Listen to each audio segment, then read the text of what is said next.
Hello students, Pallav physics के amazing platform पे आपका फिर से स्वागत है। तो आपका रिस्पांस काफ़ी अच्छा लग रहा है, तो फिर से हम कुछ और क्वेश्चंस लेके आए हैं, है ना। तो बिल्कुल चैनल पे बने रहिए, बहुत फ़ायदा मिलेगा आपके पेपर के दिन आपको। तो चलिए शुरू करते हैं, क्वेश्चंस पे बात करते हैं बिना ज़्यादा कुछ इधर उधर बात किए। तो ए body of mass m is released from a height h. What energy will body possess when it has fallen by a distance x? और दूसरा क्वेश्चन है it reaches the ground। ये दो क्वेश्चन यहाँ पे है। तो एक बॉडी है जिसका मास m है ना। एक बॉडी क्या लेते हैं, ये इस तरह से, इसका मास m है और ये रिलीज किया जा रहा है एक हाइट से, एक ऊंचाई से इसको छोड़ा जा रहा है ना। रिलीज है, ये वर्ड को पकड़ना है। ये दो वर्ड में बड़ा कंफ्यूजन आता है, एक ड्रॉप या रिलीज, ये तो एक ही मतलब है, ड्रॉप या रिलीज। और दूसरा वर्ड होता है थ्रोन। जब क्वेश्चन में ड्रॉप या रिलीज ये लिखा रहे तो आपको क्या समझना है, इनिशियल वेलोसिटी 0 मीटर पर सेकेंड है ना। ये स्टार्टिंग फ्रॉम रेस्ट वाली कहानी है, ठीक है। ड्रॉप या रिलीज रहे तो u 0 मीटर पर सेकेंड, और थ्रो किया गया, फेंका गया, कुछ वेलोसिटी दिया गया तो u का फिर कुछ वैल्यू होगा, है ना। ये नॉट जीरो होगा, है ना। ये जीरो के बराबर नहीं होगा, कुछ वैल्यू यहाँ पे आएगा आपका, है ना। x y z कुछ भी वैल्यू आएगा, तो जीरो नहीं होगा u का वैल्यू जब थ्रो किया जाएगा। तो यहाँ पे रिलीज है मतलब u का वैल्यू 0 मीटर पर सेकेंड लेंगे, है ना। तो एक बॉडी जिसका मास m है उसको रिलीज किया गया है h हाइट से, है ना। और ये यहाँ पे ग्राउंड ले लेते हैं कहीं, यहाँ पे ये रहा हमारा आपका प्यारा सा ग्राउंड, और इसको रिलीज किया गया h हाइट से। तो यहीं से ग्राउंड से ही ये h हाइट ऊपर ये बॉडी है, यहाँ से इसको रिलीज किया गया है। तो ठीक है, ये नीचे इसको रिलीज किया गया है। तो पूछा है इसका एनर्जी क्या होगा बॉडी का जब ये पहुंचेगा कहाँ पे, it has fallen bye a distance x। जब ये x डिस्टेंस कवर कर लेगा और दिया हुआ है x h से छोटा है, तो ये पूरा h है तो x कहीं यहाँ मान लेते हैं, मतलब ये इतनी दूर, है ना। इतनी दूर कह लेते हैं कि ये x डिस्टेंस ट्रेवल करके ये m मास अब यहाँ आ गया है, ऐसा कह लेते हैं, x डिस्टेंस ट्रेवल करके, ठीक है। तो क्वेश्चन ये पूछा है कि जब ये x डिस्टेंस ट्रेवल कर लेगा, it has fallen by distance x, तो इसका एनर्जी क्या होगा। तो एनर्जी की बात जब भी हम लोग करेंगे किसी बॉडी के रिगार्डिंग, तो एनर्जी मतलब क्या, टोटल एनर्जी, यानी कि काइनेटिक एनर्जी और पोटेंशियल एनर्जी, इसी की बात होगी, काइनेटिक एनर्जी और पोटेंशियल एनर्जी। तो वन बाय वन निकाल लेते हैं, काइनेटिक एनर्जी क्या, पोटेंशियल एनर्जी क्या। तो काइनेटिक एनर्जी की बात करें तो काइनेटिक एनर्जी क्या होता है, बॉडी की एनर्जी जो उसके मोशन में रहने की वजह से है, the energy which a body has due to its motion by the virtue of its motion. तो वो कितना होता है, वो होता है हाफ एम वी स्क्वायर। हमने तो ये पढ़ रखा है हम लोग ने, kinetic energy half m v square होता है। तो हाफ तो ठीक है, मास तो ठीक है, वी निकालना पड़ेगा, है ना। इस पॉइंट पे, ये जब पॉइंट पे आएगा एक्स डिस्टेंस कवर करके, तो ये यहाँ पे वेलोसिटी कितना बनेगा, ये इस पॉइंट पे इसका वेलोसिटी कितना बनेगा ये देखना पड़ेगा, है ना।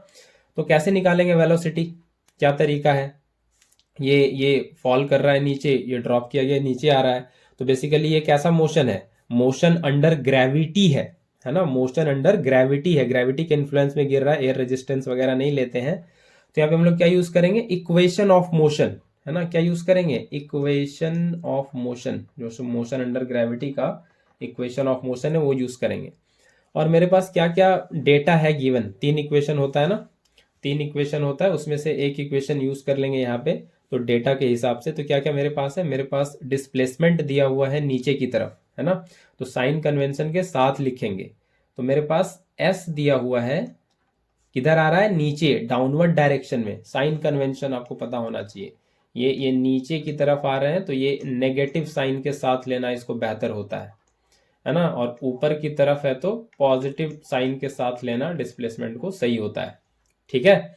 और ये जो जी है, ये एक्सेलरेशन ड्यू टू ग्रेविटी, ये हमेशा नीचे लगता है ना, धरती हमेशा हमको नीचे की तरफ खींचती है, अपने सेंटर की तरफ। तो एक्सेलरेशन तो हमेशा नीचे ही होगा, जी हमेशा नीचे होगा, इसलिए ये आप बिल्कुल दिमाग में सेट कर लें, बॉडी को ऊपर फेंका जाए या नीचे, जी का वैल्यू ऑलवेज ऑलवेज हमेशा क्या लेना है, नेगेटिव साइन के साथ लेना है, नेगेटिव साइन के साथ लेना है। ये बिल्कुल क्लियर, ज्यादा कंफ्यूजन नहीं रखना इसमें। डिस्प्लेसमेंट के केस में बस ये ध्यान रखना है, ऊपर जाएगा तो प्लस, नीचे आएगा तो माइनस, जी को ऑलवेज माइनस हमेशा। तो यहाँ पे नीचे आ रहा है तो ये एस को क्या लेंगे, माइनस एक्स, है ना, और जी को हमेशा क्या लेना है, माइनस जी, है ना, या माइनस 10 जो भी है, 9.8 जो भी आप लोग लेते हो, 10 भी लेते हैं कभी, 9.8 भी लेते हैं। तो जी का वैल्यू माइनस जी लेंगे हम लोग, क्योंकि जी हमेशा नीचे की तरफ एक्ट होता है। तो मेरे पास ये दो डेटा तो फिलहाल है, और कुछ गिवन है क्या, एक्सेलरेशन जी है और डिस्प्लेसमेंट माइनस एक्स है, और इनिशियल वेलोसिटी क्योंकि ड्रॉप वाला केस है, रिलीज वाला, तो यू 0 मीटर पर सेकेंड होगा। तो हम इस पॉइंट पे एक्स डिस्प्लेसमेंट के बाद वेलोसिटी निकाल सकते हैं, है ना, तो वेलोसिटी निकाल लेते हैं। तो वी स्क्वायर ये वाला इक्वेशन लगा के, क्योंकि बाकी दो इक्वेशन में टाइम आता है नहीं, तो टाइम तो हमको लेना नहीं है, टाइम है भी नहीं मेरे पास, तो मेरे पास वेलोसिटी और डिस्प्लेसमेंट दे यूज करेंगे, v square equal to u square plus 2as। तो u तो 0 है, ये तो खत्म हो गया, प्लस 2, a क्या है, माइनस जी, बॉडी ऊपर जाए या नीचे, g हमेशा माइनस साइन के साथ लेना है, और s क्या है, माइनस एक्स। यही तो है ना, यही तो है।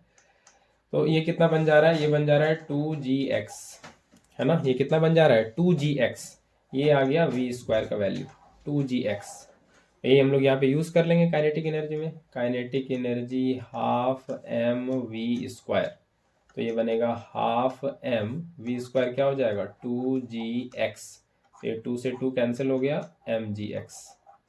मैं डायरेक्ट भी लिख सकता हूँ, लेकिन आपको समझ आए बहुत सही से, इसीलिए ऐसे जा रहा हूँ बिल्कुल स्टेप बाय स्टेप। तो काइनेटिक एनर्जी आ जाएगा mgx, एक्स डिस्प्लेसमेंट के बाद, है ना।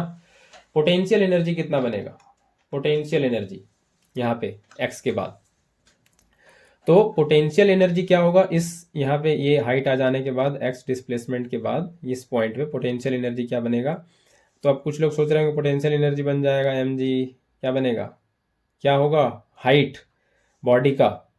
तो ये यहाँ पे ध्यान रखना, पोटेंशियल एनर्जी क्या लेते हैं, m g और h, यही तो लेते हैं पोटेंशियल एनर्जी, mgh, है ना। तो कौन सा h लिया जाएगा यहाँ पे, कौन सा, ये x ले लें क्या, नहीं, ये जो ग्राउंड है हमारा, ये है रेफरेंस, है ना, ये एक तरह से रेफरेंस है।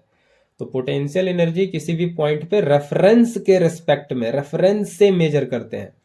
तो यहाँ पे ये कितने हाइट पे है, तो यहां से लेंगे ग्राउंड से, ये पूरा h है, और ये ऊपर से नीचे आया x, तो ये ग्राउंड से कितनी ऊपर है, h माइनस एक्स, पूरा h है, ऊपर वाला x हटा देंगे तो h माइनस एक्स। तो ये बॉडी ग्राउंड से अभी h माइनस एक्स हाइट ऊपर है, h माइनस एक्स हाइट ऊपर है। तो सीधा सीधा पोटेंशियल एनर्जी हो जाएगा mg h माइनस एक्स, ये हो जाएगा mg h माइनस एक्स, ये सीधा सीधा बन जाना है इसका potential energy, mg h minus x, ठीक है। तो अब टोटल एनर्जी सीधा सीधा प्लस करेंगे, तो टोटल एनर्जी अब जो फाइनली बन जाएगा, जो पहला क्वेश्चन है वो हो जाएगा काइनेटिक एनर्जी mgx और potential energy mg h minus x. तो ये बन जाएगा mgx plus mgh minus mgx, और ये आ जाएगा mgh। तो ये आ जाएगा जब body fallen by distance x होगा, तो टोटल एनर्जी ये बनेगा। अब है इट रीचेज द ग्राउंड, जब ग्राउंड पे आ जाएगा तब क्या कहानी होगी, है ना, जब ग्राउंड पे आ जाएगा तब क्या कहानी होगी। तो अगला सिनेरियो आगे कर लेते हैं, ये दूसरा क्वेश्चन आ गया तो यहीं पे करना पड़ेगा, ये यहीं पे कर लेते हैं। जब it reaches the ground, ground पे जब आ जाएगा, है ना, तो एट ग्राउंड, ये ग्राउंड पे पहुंच गया। तो जब ग्राउंड पे पहुंच जाएगा तब काइनेटिक एनर्जी क्या होगा, वही हाफ एम वी स्क्वायर, है ना, वही हो जाएगा हाफ एम वी स्क्वायर। तो ग्राउंड पे जब पहुंच जाएगा तो क्या वेलोसिटी बनेगा फाइनली, जब ग्राउंड पे पहुंचने पे होगा, just about to reach the ground, तो वही v square equal to u square plus 2as, वही यूज करेंगे। u 0 है इनिशियली, 2 एक्सेलरेशन कितना है, माइनस जी लेना है हमेशा, ग्राउंड पे आ गया कहीं भी हो जाए। s कितना लेंगे, s लेंगे, कितना डिस्प्लेस कर गया, अब एस कितना डिस्प्लेस कर गया, जब एक्स था तो एक्स किया, लेकिन जब ग्राउंड पे आ गया तो ये पूरा एच जो है ये कर गया डिस्प्लेस। तो ये पूरा ले लेंगे एच, जो नीचे है तो माइनस एच, तो माइनस माइनस प्लस ही बन जाएगा, वी स्क्वायर आ जाएगा 2gh, है ना। तो ये 2gh वी स्क्वायर आ गया। तो काइनेटिक एनर्जी अब आ जाएगा हाफ एम वी स्क्वायर की जगह 2gh, 2 से 2 कटेगा, ये आ गया mgh। पोटेंशियल एनर्जी क्या होगा, पोटेंशियल एनर्जी तो ये होगा एम जी, है ना, पोटेंशियल एनर्जी एम जी। और ग्राउंड पे आ गया, रेफरेंस पे ही आ गया, तो ग्राउंड से हाइट होता है कहीं पे बॉडी हो, तो ग्राउंड पे ही बॉडी आ गया, बॉडी ही यहीं पे आ गया है, तो ग्राउंड से कुछ हाइट है ही नहीं, एच क्या हो जाएगा, एच अब 0 हो जाएगा, नहीं ऊपर कुछ हाइट है ही नहीं ग्राउंड से, ग्राउंड पे ही आ गया, तो एच 0 है, तो पोटेंशियल एनर्जी रेफरेंस पे 0, जो एज्यूम भी करते हैं वही आ रहा है 0। तो फिर से वही टोटल एनर्जी बन रहा है, फिर से टोटल एनर्जी वही बन रहा है, काइनेटिक एनर्जी mgh प्लस 0, और ये आ गया mgh। ठीक है, तो ये यहाँ पे बन रहा है क्या, पहले और दूसरे पार्ट का आंसर। तो पहले का भी आंसर mgh है और दूसरे का भी आंसर mgh है। तो टोटल एनर्जी कंजर्व भी रहता है हमेशा, अब कहीं पे भी हो, है ना। तो आई होप ये क्वेश्चन आपको समझ में आया है। आगे चलते हैं, थोड़ा लेंदी था ये क्वेश्चन, लेकिन समझना इंपॉर्टेंट है। सेकंड क्वेश्चन अब देखते हैं। A body of mass 500 gram is moving with a speed 10 metre पर second. A force acts on it which makes it to move with a speed 20 meter per second. Find the change in kinetic energy of the body and work done by the force on the body. तो मास कितना दे रखा है, ये दे रखा है 500 ग्राम, तो इसको KG में बदलने हाफ केजी हो जाएगा, नहीं 500 बाय 1000, 500 ग्राम आधा किलो, है ना, हाफ केजी। और कितने स्पीड से जा रहा है, ये जा रहा है 10 मीटर पर सेकेंड से, ये जा रहा है 10 मीटर पर सेकेंड से। तो ये इसको इनिशियल स्पीड कह लें, यू, इसको यू कह लेते हैं। फिर क्या हुआ, आगे की कहानी, इस पे एक फोर्स लगा, है ना, इस पे एक फोर्स लगा बॉडी पे, जो इसको मूव करा दिया फर्दर, इसका स्पीड बढ़ गया थोड़ा, फाइनल वेलोसिटी 20 मीटर पर सेकेंड हो गया फोर्स लगने से, है ना। तो पूछा है चेंज इन काइनेटिक एनर्जी, पहले क्या था काइनेटिक एनर्जी, बाद में क्या हो गया, तो चेंज पूछा है, तो चेंज डेल्टा ऐसे हम दिखाते हैं, हायर क्लासेस में ऐसे दिखाया जाता है। ये हो गया फाइनल, फाइनल काइनेटिक एनर्जी क्या बनेगा, half m v square, final वाला वेलोसिटी, और इनिशियल क्या बनेगा, half m u square, minus कर देना है, तो हाफ एम कॉमन कर लें, तो ये बनेगा v square minus u square. तो क्या आ जाएगा, ये आ जाएगा हाफ, मास कितना है, हाफ के जी लिख लें, हाफ के जी एसआई में, और वी स्क्वायर, वी कितना है 20 का स्क्वायर माइनस 10 का स्क्वायर, ठीक है। तो ये आ गया 4, और ये कितना हो जाएगा 400 माइनस 100, तो ये हो जाएगा 1/4 इंटू 300, ये हो जाएगा कितना, ये हो जाएगा 75। तो ये आ गया 75 जूल, ये इतना काइनेटिक एनर्जी में चेंज आ गया। अब बोल रहा है work done by force on the body, work done by force on the body, तो बॉडी पे क्या क्या फोर्स लग रहा है ना, बॉडी पे क्या क्या फोर्स लग रहा है। तो एक बॉडी है सिंपली, सेकेंड पार्ट का आंसर देखें, एक सिंपली एक बॉडी है, ये इसका कुछ मास हाफ के जी है, और ये आराम से चले जा रहा है यू 10 मीटर पर सेकेंड से, है ना। तो ये बॉडी जब सिंपली इधर चल रहा है आराम से, तो क्या उस समय इस पे कोई फोर्स लग रहा है, बिल्कुल एक फोर्स लग रहा है ग्रेविटी का, है ना, ये ग्रेविटी का फोर्स लग रहा है, एफ जी, एफ ग्रेविटी, है ना, ये फोर्स लग रहा है ग्रेविटी का, है ना। और फिर थोड़ी देर बाद इस पे एक और एक्स्ट्रा फोर्स लगा हाफ के जी पे, है ना, इस पे एक और फोर्स लगा, इस पे एक और फोर्स लगा एक्सटर्नल फोर्स, जो इसके स्पीड को बढ़ा दिया, कितना, इसके स्पीड को कर दिया 20 मीटर पर सेकेंड। ग्रेविटी उस समय भी लग रहा था एफ जी, ऐसा नहीं उसमें ग्रेविटी लगना बंद हो गया, ग्रेविटी तो हमेशा लगता रहेगा। तो पूछा है इस दोनों फोर्स के द्वारा वर्क डन कितना है, ये पूछा है। तो कैसे इसको करेंगे, तो एक थ्योरम होता है work energy theorem, work energy theorem, ये कहता है work done by all forces equal to change in kinetic energy, change in kinetic energy, delta आपको समझ आ रहा है ना, इसका मतलब चेंज होता है, ये 11th 12th में काफी लिखा जाता है इसको, चेंज। तो ये क्या दो फोर्सेस है, एक फोर्सेस है वर्क डन बाय ग्रेविटी और दूसरा फोर्सेस है work done by force F, या फोर्स लिख दें जो लगा है एक्सटर्नल, जो क्वेश्चन में दिया हुआ है जो लगा है फोर्स वो। तो ग्रेविटी के द्वारा वर्क डन कितना होगा, तो क्या आपको बेसिक्स याद है? तो ग्रेविटी लग रहा है इधर और बॉडी का डिस्प्लेसमेंट है इधर, यहां दोनों के बीच एंगल बन रहा है 90 डिग्री, है ना, 90 डिग्री। तो इस केस में वर्क डन निकालेंगे एफ ग्रेविटी डिस्प्लेसमेंट और कॉस 90, ये हो जाएगा 0, क्योंकि कॉस 90 का वैल्यू होता है 0, वर्क डन 0 हो जाएगा। तो ग्रेविटी के द्वारा कोई भी वर्क डन नहीं होगा ग्रेविटेशनल फोर्स के द्वारा, तो ये हो जाएगा 0। तो बचा सिर्फ वही फोर्स जो लग रहा है वर्क डन बाय फोर्स, और ये आ जा रहा है चेंज इन काइनेटिक एनर्जी के। तो work done by force change in kinetic energy मेरा भी आया 75 जूल, ये यही हो जाएगा 75 जूल के बराबर। तो दो फोर्सेस है, ग्रेविटी और वो एक्सटर्नल फोर्स, लेकिन ग्रेविटी का वर्क डन 0 है क्योंकि वो डिस्प्लेसमेंट के बिल्कुल परपेंडिकुलर है, तो cos 90 0 हो जाएगा, है ना। तो आई होप ये क्वेश्चन आपको समझ में आया है। तो ये work done by force on the body, ये दोनों सेम ही आंसर हो जाएगा, नहीं कितना हो जा रहा है 75 जूल, दोनों का सेम ही आंसर आ रहा है। चलिए आगे बढ़ते हैं, अगले क्वेश्चन पे चलते हैं, और अगला क्वेश्चन ये रहा क्वेश्चन नंबर 3। काफ़ी अच्छा क्वेश्चन है ये, कैलोरीमेट्री का क्वेश्चन है और आता ही है ना, मान के चलें आप कि ये आता ही है ना, आउट समझे बिल्कुल इसको, आता ही है ये, इस टाइप का क्वेश्चन आ ही जाएगा, दिख ही जाएगा, और काफ़ी मुश्किल होता है इसको करने में, ठीक है। वो टेम्परेचर चेंज स्टेट चेंज वाला जो लास्ट लेक्चर में बताया वो तो समझ आया होगा, लेकिन ये कैलोरीमेट्री वाला थोड़ा और मुश्किल लगता है। आइए देखें कैसे होगा ये। सबसे पहले कहानी है 200 ग्राम वाटर है, 200 gram of water at 50.5 degree Celsius is cooled down to 10 degree Celsius by adding m gram of ice cubes at 0 degree Celsius in it, find m।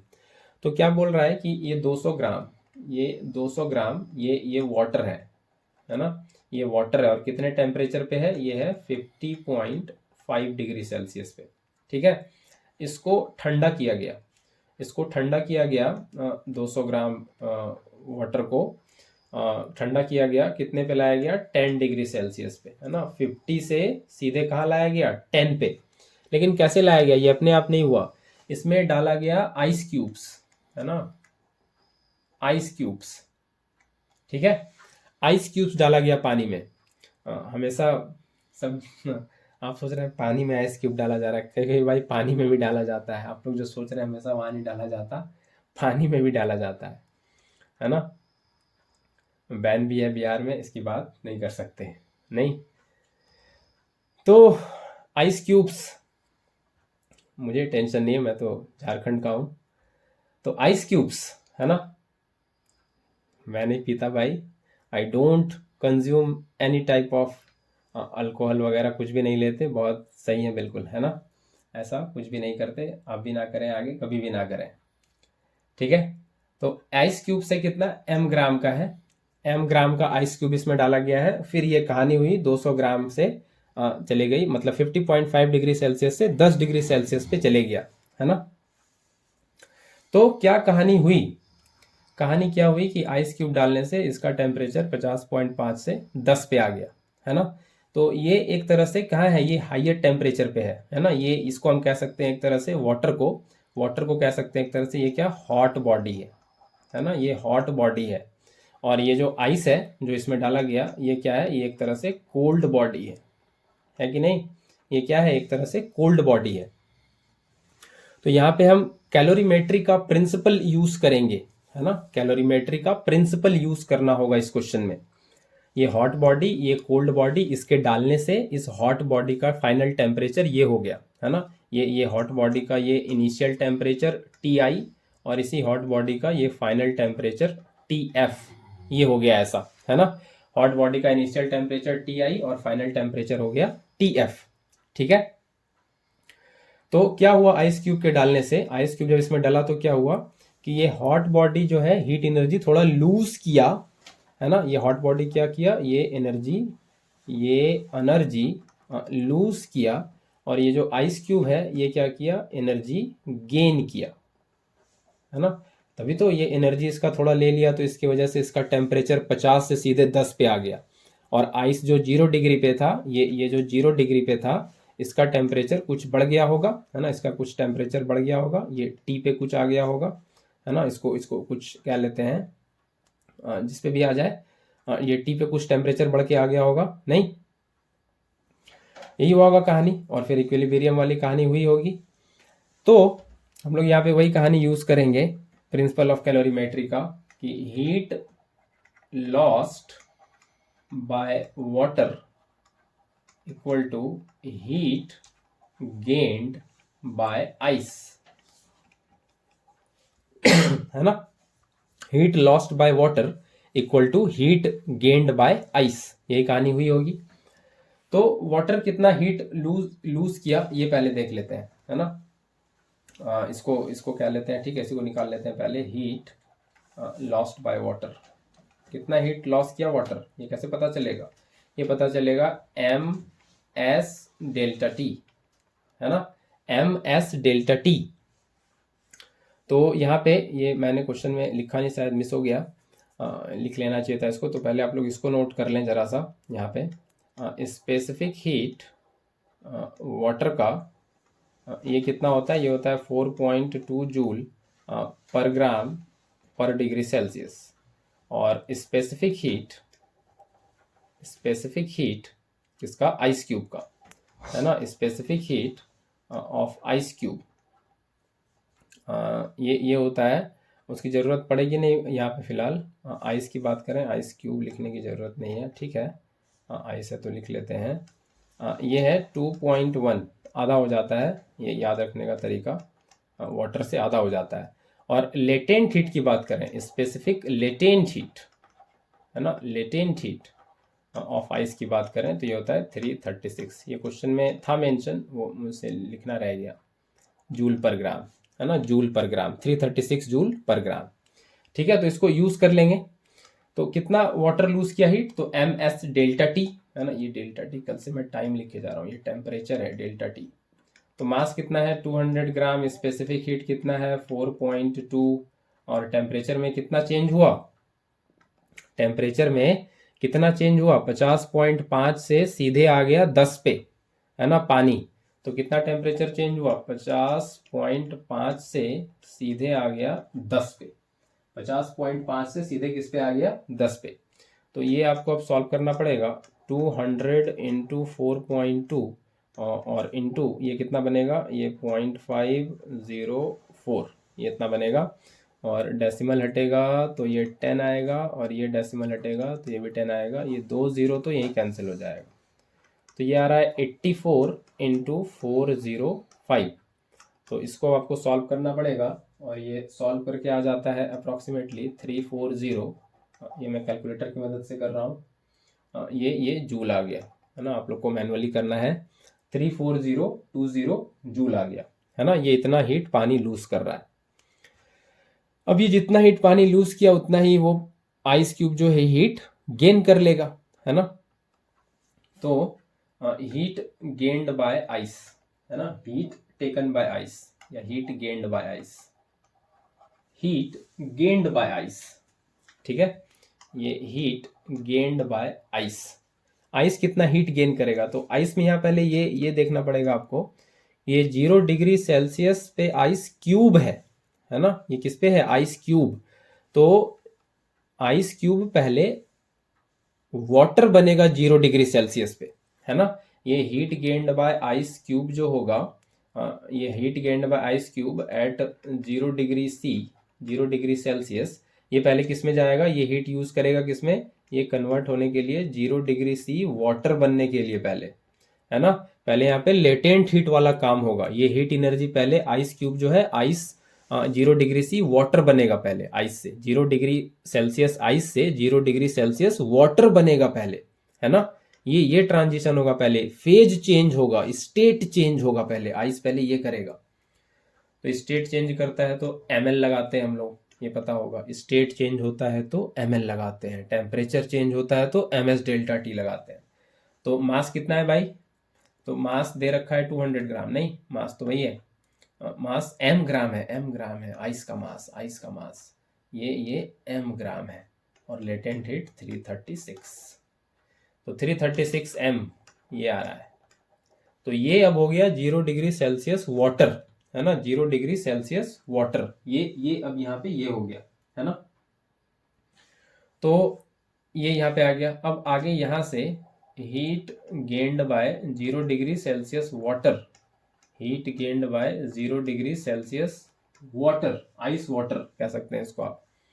0 degree Celsius water ये heat क्या करेगा, ये heat gain करेगा, तो ये अब temperature change होगा इसका ms डेल्टा टी, है ना, ms डेल्टा टी। तो मास तो m ही है, स्पेसिफिक हीट आइस का, है ना, स्पेसिफिक हीट आइस का नहीं, अब तो वाटर बन गया है, 0 डिग्री सी वाटर बन गया है ना, ये क्या बन गया है, 0 degree water water water water बन गया है, आइस नहीं है अब, 0 डिग्री आइस से 0 डिग्री वाटर आ गया है। तो वाटर का स्पेसिफिक हीट 4.2 फिर से, और चेंज इन टेम्परेचर, टेम्परेचर में चेंज, कितना टेम्परेचर में चेंज आया वो हम लोग लिखेंगे। तो वो यहाँ पे आया है, कहाँ से गया, 0 से 10 पे गया है, तो ये 10 माइनस 0, है ना, ये 10 माइनस 0, ठीक है, यही होगा। तो ये हो गया कितना, क्योंकि 10 डिग्री पे फाइनली आ गया ना, ये किस पे आ गया है, यहाँ दिया है ना क्वेश्चन में, 50.5 से 10 पे आया, 50.5 से 10 पे आया, 10 पे आ गया फाइनली, ये आइस क्यूब ऐड करने से वो जितना हीट लूज किया इतना ये गेन कर लिया, तो ये इक्विलिब्रियम में आया। तो फाइनल टेम्परेचर ये आइस वाटर का भी कितना हो गया, 10।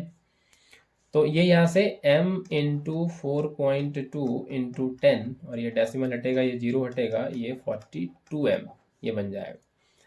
तो आइस टोटल हीट कितना लिया, ये यहाँ पे देखना पड़ेगा, आइस टोटल हीट कितना लिया।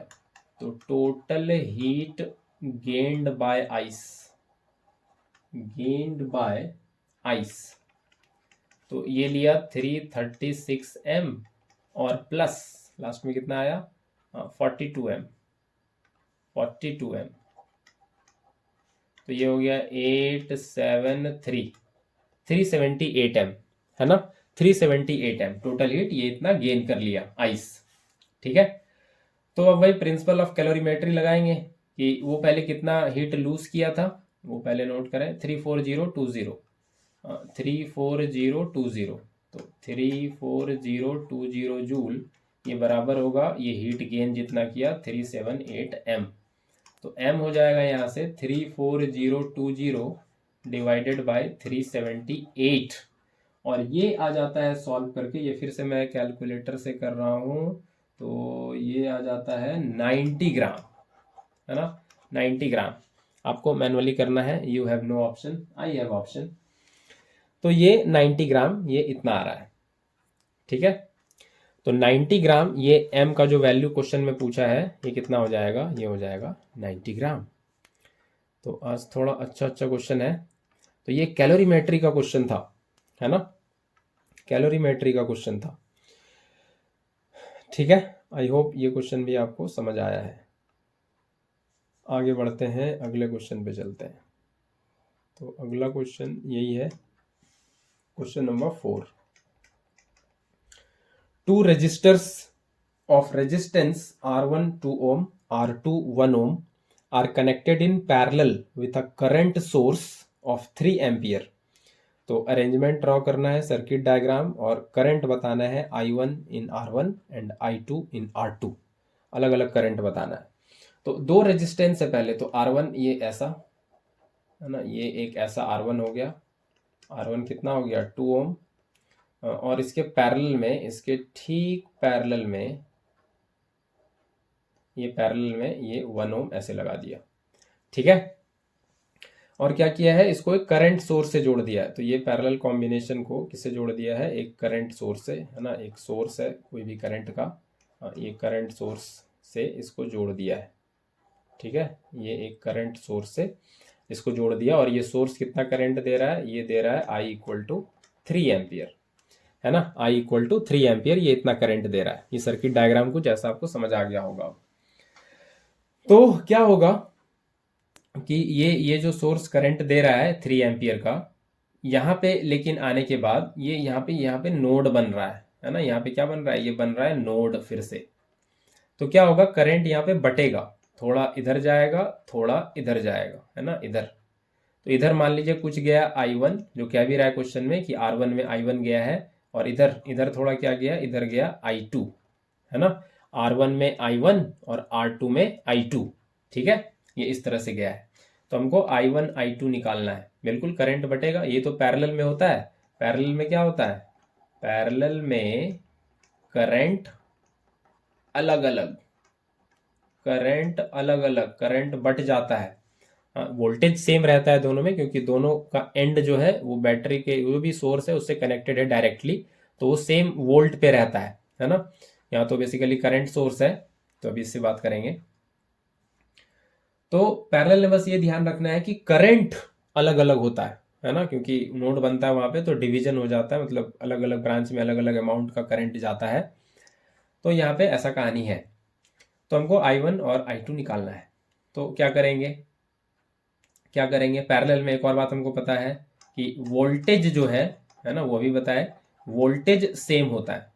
ये दोनों R1 और R2 सेम वोल्ट पे है ना। ये ऐसे समझ लें कि ये दोनों R1 R2 का जो एंड है, ये और ये एंड, है ना, और यहाँ पे ये और ये एंड, ये डायरेक्टली कनेक्टेड है ना। ये यहाँ से ये डायरेक्टली कनेक्टेड है, डायरेक्ट बैटरी के जो भी सोर्स है वोल्टेज देने का, उससे डायरेक्टली कनेक्टेड है एंड पे, है ना, कोई दिक्कत नहीं है बीच में। तो वोल्टेज इसलिए दोनों पे सेम गिरता है और करंट बढ़ जाता है यहाँ पे।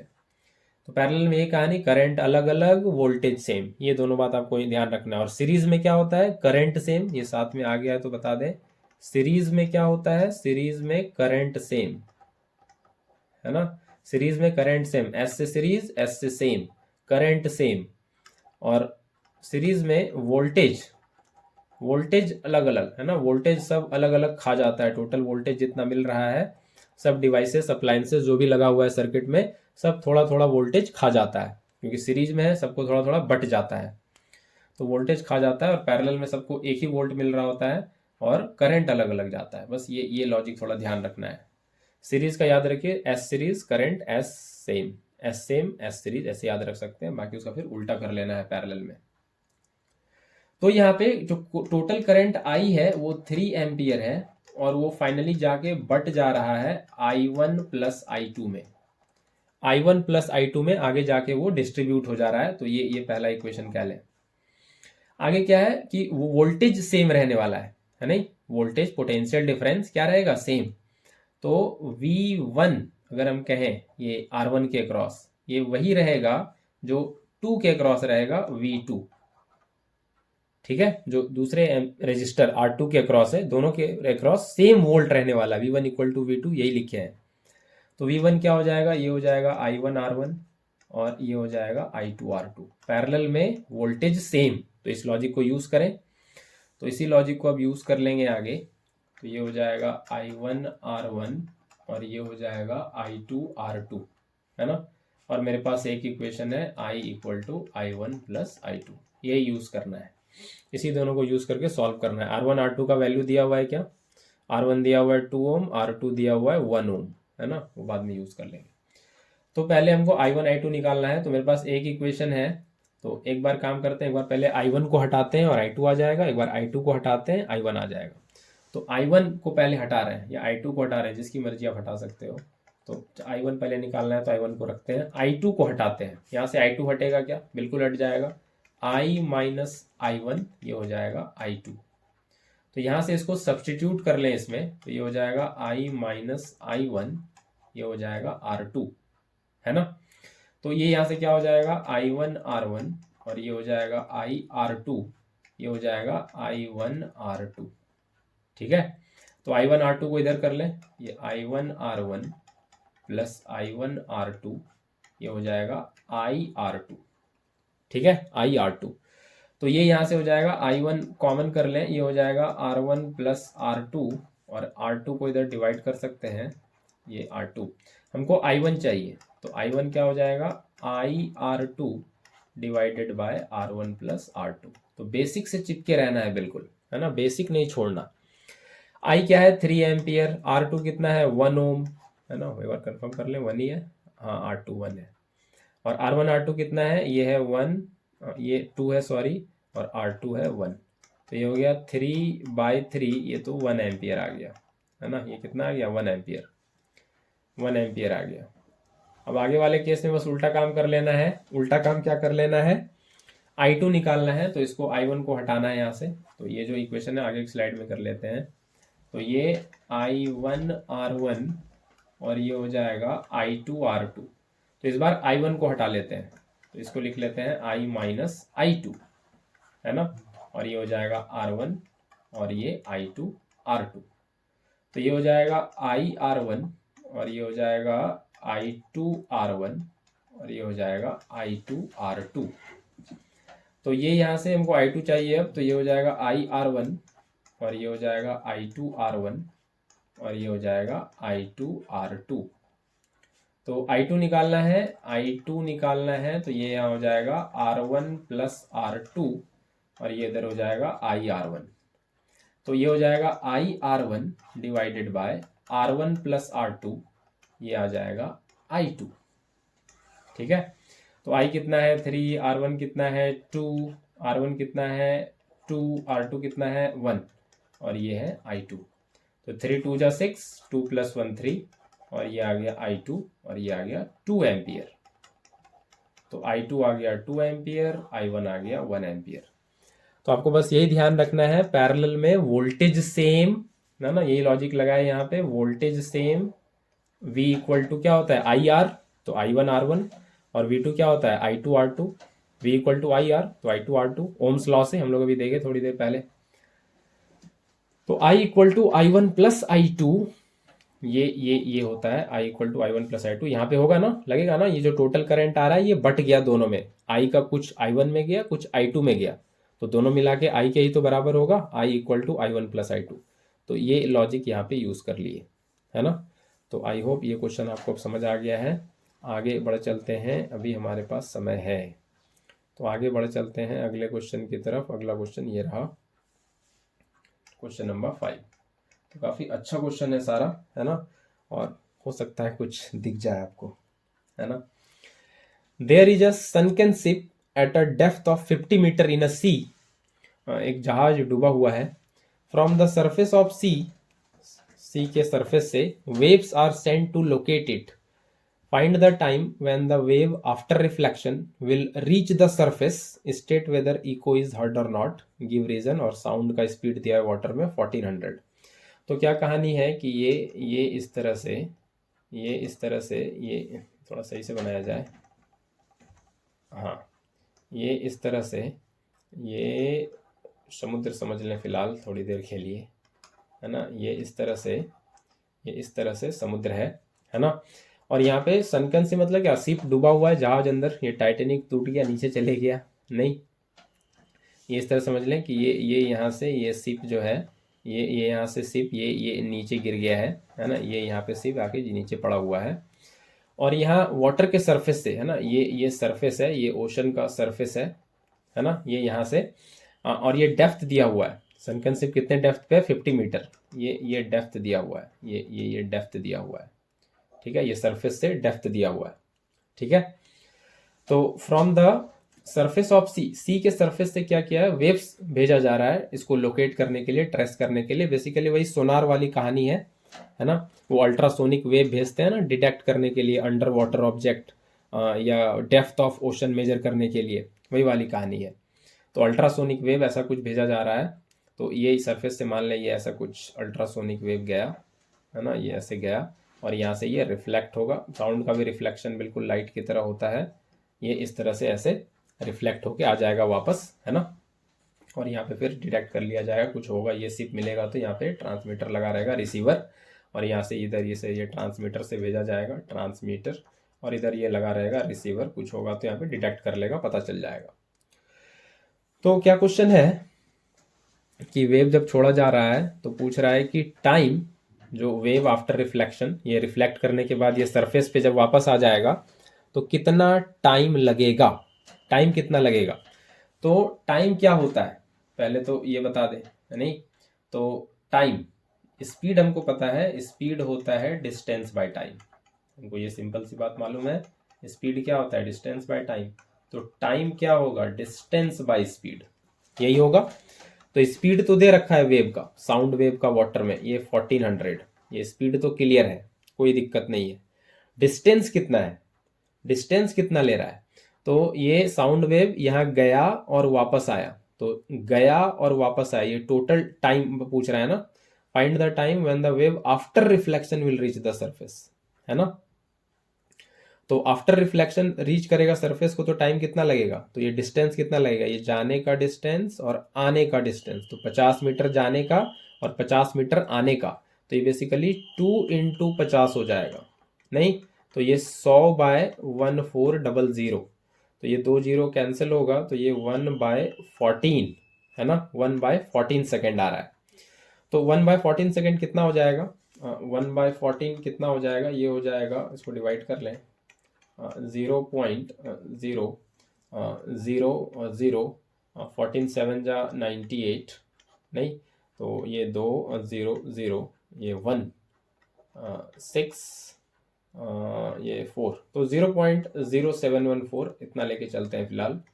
तो ये इतना सेकेंड हो जाएगा, तो इतना सेकेंड के बाद ये रिफ्लेक्ट होके आ जाएगा, वो वेव जो छोड़ा गया था वो इतना 0.0714 के बाद, ठीक है।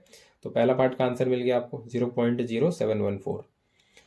तो आगे क्वेश्चन है कि वेदर इको इज हर्ड और नॉट, इको सुनाई देगा कि नहीं, गूंज सुनाई देगी कि नहीं।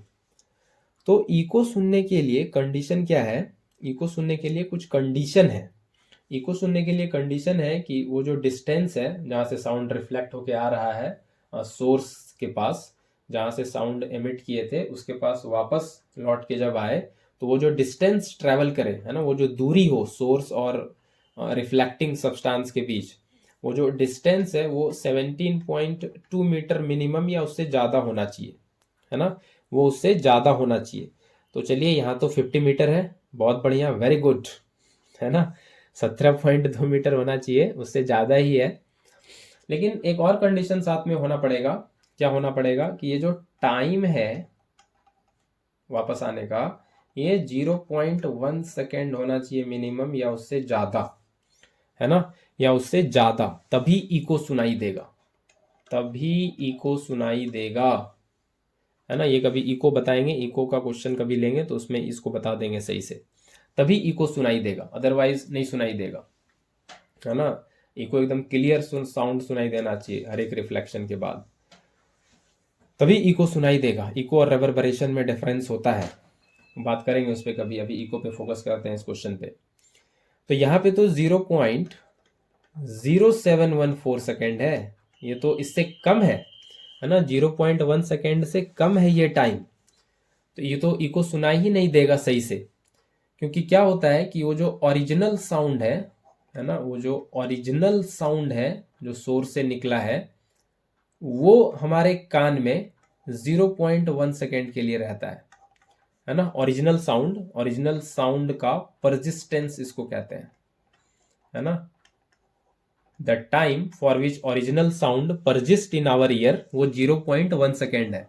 कोई भी आवाज हम सुनते हैं, इको वाला नहीं, ऐसे नॉर्मल आवाज, कोई भी आवाज हम सुनते हैं बिना इको के, तो वो आवाज हमारे कान में 0.1 सेकेंड तक रहती है ना, 0.1 सेकेंड तक रहती है। यहाँ पे क्या हो रहा है, यहाँ पे क्या हो रहा है कि आवाज जो रिफ्लेक्ट होके आ रहा है वो 0.0714 सेकेंड, मतलब इससे भी कम, है ना, ये 0.0714 ये कम है 0.1 से, है कि नहीं, बिल्कुल कम है, ये 0.07 है, तो ये 0.1 है, तो इससे कम ही है। तो साउंड रिफ्लेक्ट होके पहले आ जा रहा है, नहीं, साउंड रिफ्लेक्ट होके पहले आ जा रहा है, पहले आ जा रहा है, साउंड रिफ्लेक्ट होके पहले आ जा रहा है।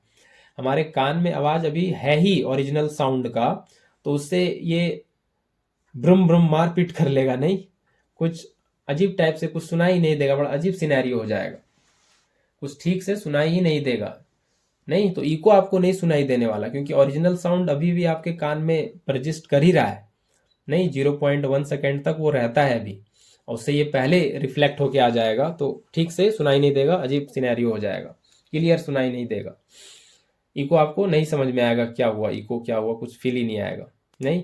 तो इको सुनने के लिए इतना टाइम गैप कम से कम देना चाहिए 0.1 सेकेंड का, क्योंकि ओरिजिनल वाला अभी हमारे कान में 0.1 सेकेंड तक बना हुआ रहता है, उसके पहले ये आ जा रहा है टकरा के, है ना, तो उससे ये ओवरलैप करेगा, ठीक से सुनाई नहीं देगा, समझ नहीं आएगा, इको फील नहीं आएगा, है ना।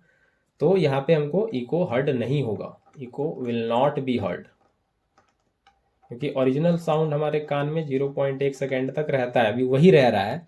तो इको की बात हम कहाँ से अभी कर लें आगे, वो पहले आ जा रहा है रिफ्लेक्ट होके, तो इको नहीं सुनाई देगा।